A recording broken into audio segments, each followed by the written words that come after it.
রাষ্ট্রবিরোধী কিংবা চরম ধ্বংসাত্মক কোনো কার্যকলাপ চলমান থাকলে তা প্রতিহত করার জন্য জারি করা হয় কারফিউ।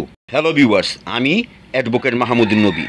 আজকের এই এপিসোডে আপনাকে জানাবো কারফিউ শব্দটা কোথা থেকে এলো এবং এর অর্থ কী।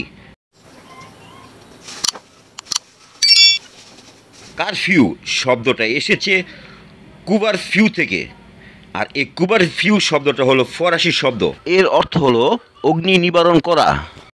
সাধারণত শীত প্রধান দেশগুলোতে রাতের বেলায় তাদের ঘরকে গরম রাখার জন্য ঘরের মধ্যে চুলা তৈরি করা হয় এবং এই চুলার মধ্যে সারাক্ষণ আগুন ধরিয়ে রাখা হয় যাতে ঘরের ভিতর অংশ গরম থাকে।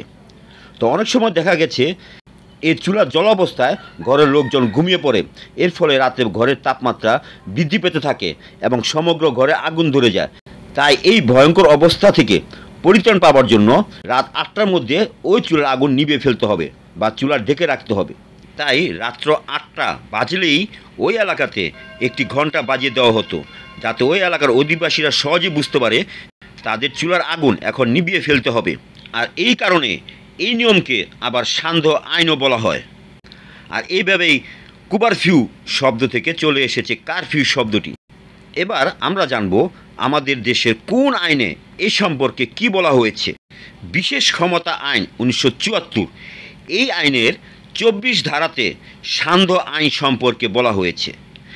এই ধারার মূল বক্তব্য হলো, রাষ্ট্রবিরোধী কিংবা চরম ধ্বংসাত্মক কোনো কার্যকলাপ চলমান থাকলে তা প্রতিহত করার জন্য সরকারের নিয়ন্ত্রণ সাপেক্ষে জেলা ম্যাজিস্ট্রেট অথবা মেট্রোপলিটন এলাকার পুলিশ কমিশনার আদেশ দ্বারা এমন নির্দেশ করতে পারবেন যে কোনো নির্ধারিত কর্তৃপক্ষ বা ব্যক্তির নিকট হতে লিখিত অনুমতি ব্যতীত কোনো এলাকার কোনো ব্যক্তি নির্ধারিত সময়ের জন্য ঘরের বাইরে অবস্থান করতে পারবেন না।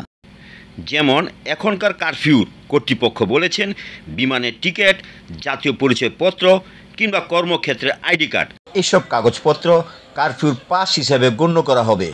এখন আপনাকে জানাবো কারফিউ ভঙ্গ করলে আপনার কি শাস্তি হতে পারে। এই প্রশ্নের উত্তর সম্পর্কে বলা হয়েছে এই আইনেরই 24-2 ধারাতে। এই ধারার মূল বক্তব্য হলো, কেউ যদি কারফিউ ভঙ্গ করে তাহলে এই ক্ষেত্রে ওই ব্যক্তির সর্বোচ্চ 1 বছর কারাদণ্ড হবে অথবা জরিমানা হবে অথবা উভয় দণ্ডে দণ্ডিত হবে। এই ছিল আজকে প্রশ্ন উত্তর পর্ব। আজ এই পর্যন্তই।